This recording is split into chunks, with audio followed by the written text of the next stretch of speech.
Wendy Williams documentary, part 3 and 4, child. Lord. This was really hard. It was really, I think this one was it more emotional than the last one? Yeah, for sure. Because this one involved more of her family members.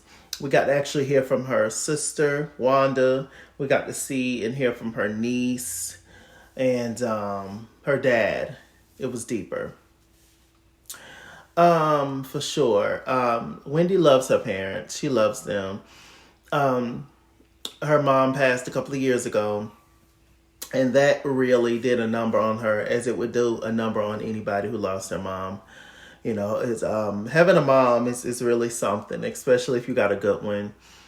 And she lost her very quickly. I believe her mom had cancer. And so I believe so. If I'm wrong, I'm completely apologize. But I believe that was it. Um, so she just has her dad now, and he's oh, I'm assuming 70s, 80s, something like that. Maybe older. But yeah, Wendy looks a lot like her dad. Um, they all favor the Wendy, and her brother looks like the dad, and even little Kevin, he looks like them, and you can tell. And Wendy's niece favor Wendy as well. You can tell they're all related. Well, it was just really tough.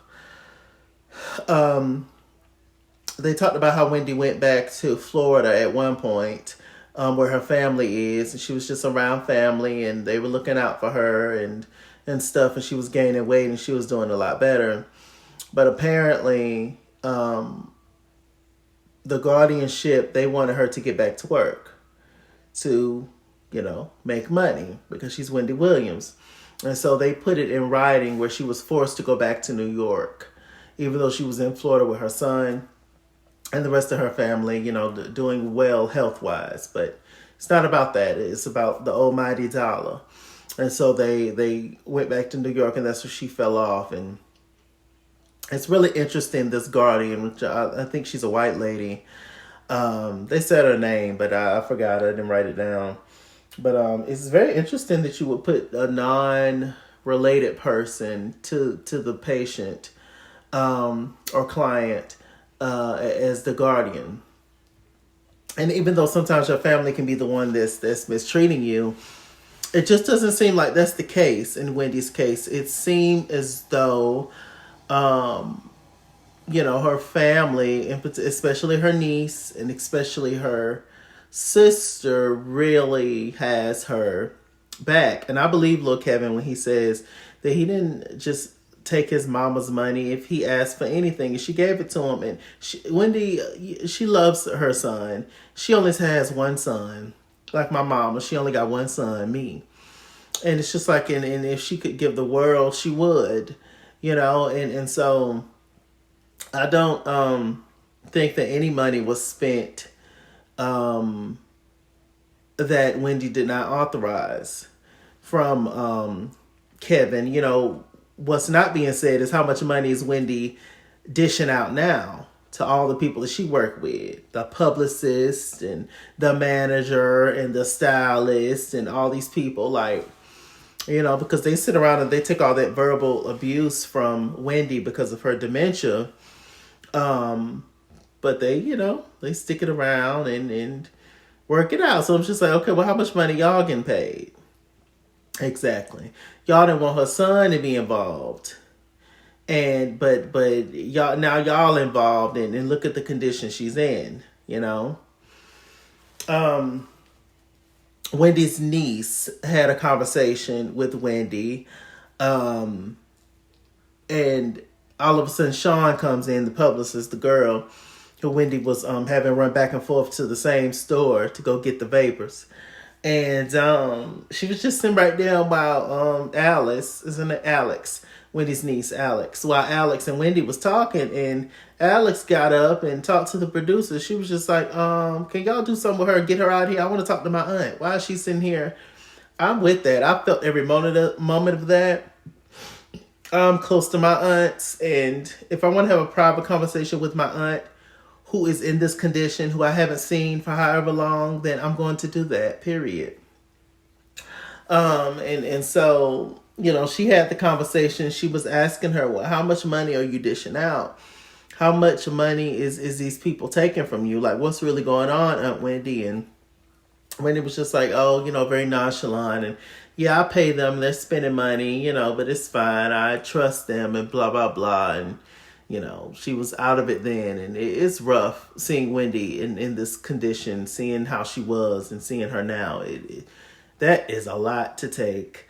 Let me see. At one point, Wendy, there was a scene where she went back to see her family. We saw her dad, and they were going through photos, and it was very nice and emotional. They went out to eat. Wendy, her dad, her son, and nephew. And at one point, Wendy called her brother Tommy, Kevin's name, her son. And she was just looking straight at him. It was just like, oh Lord, this is rough.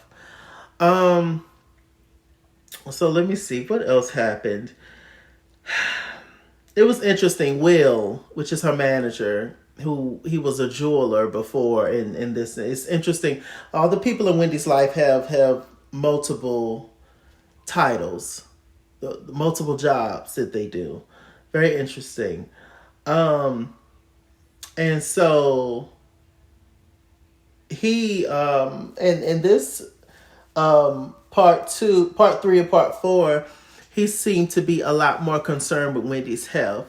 But in part 1, he was very nonchalant. It was a big issue with her drinking in this episode, and he all of a sudden was for the right thing, it seems, on camera. When the first episode, he could care less. He said he used to allegedly find liquor bottles all over Wendy's room and all kind of stuff, and it was not really a big issue. But now all of a sudden, on this part 3 and 4, it's an issue. Now he cares all of a sudden. It's given when part 1 and part 2, her health wasn't a big issue. It's just given somebody whispered in his ear, that guardian, and told him, yo, we need to straighten it up for the camera. That's what it's given. I don't trust him. I don't trust him. I don't trust him. A lot of people are reading Sean, the girl. I don't trust her either, any of them. But I think Sean has more of a heart and is more for the right thing than Will is.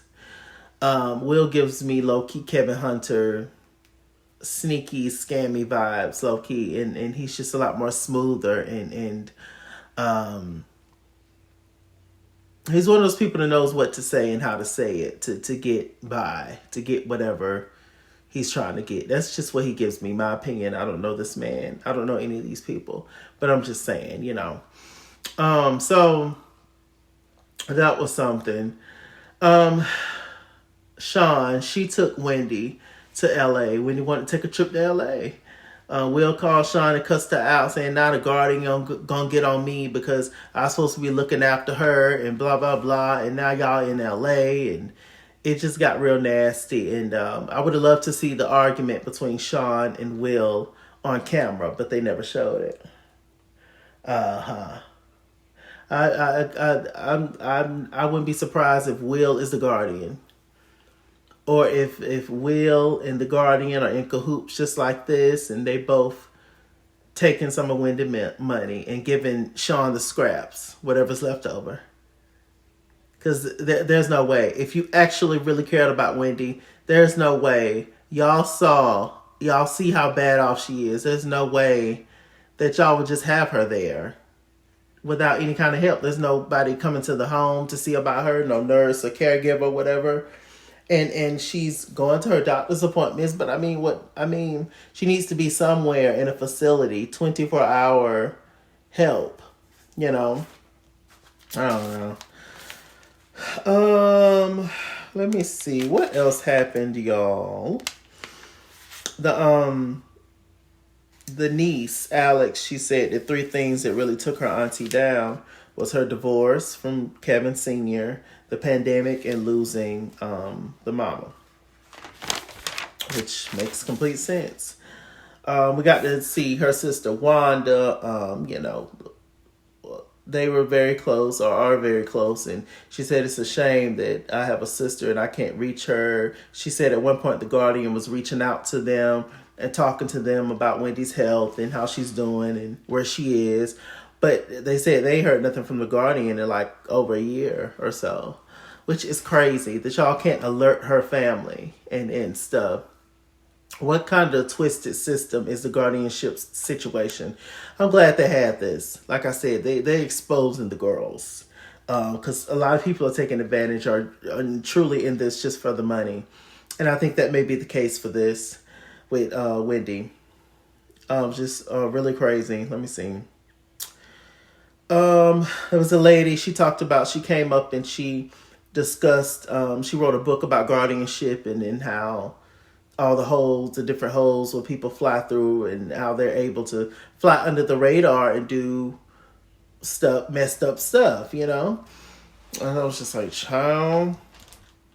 At one point during the documentary, Wendy's sister, Wanda, got a phone call, and she said she couldn't say who it was, but she was crying before and talking about Wendy, but then her mood switched. So maybe, finally, Wendy is now apparently in a facility, or at least when this was filmed. Apparently Wendy is on the up and up and doing better, hopefully. But she is nowhere near ready to come back to television. Wendy, you need to rest. Wendy, you need to chill out. You need to get, your health together as much as possible. Mind, body, and soul. And, as much as we love Wendy, her health comes first and she's a human being. So we'll just enjoy the other things and the other outlets. But hopefully Wendy can come back to us one day. But if not, that's fine too. You've given us enough, Wendy. So that's it, y'all. That is my video. Y'all tell me what y'all thought about the Wendy Williams, Where is Wendy Williams documentary, darlings, on Lifetime. And I'll see you guys soon. With that said, I'm Mr. Chalaki. Mr. Chalaki on Google+. Follow me at It's Kingsborough on Instagram and Twitter. At It's Kingsborough89 on Snapchat. Chase King on Facebook. Mr. Chalaki on Cash App and PayPal. And as always, run me my money or run me my fade. Run me my money the way I get paid. Stay black. Stay tuned. I'll see you guys later. Bye, my darling.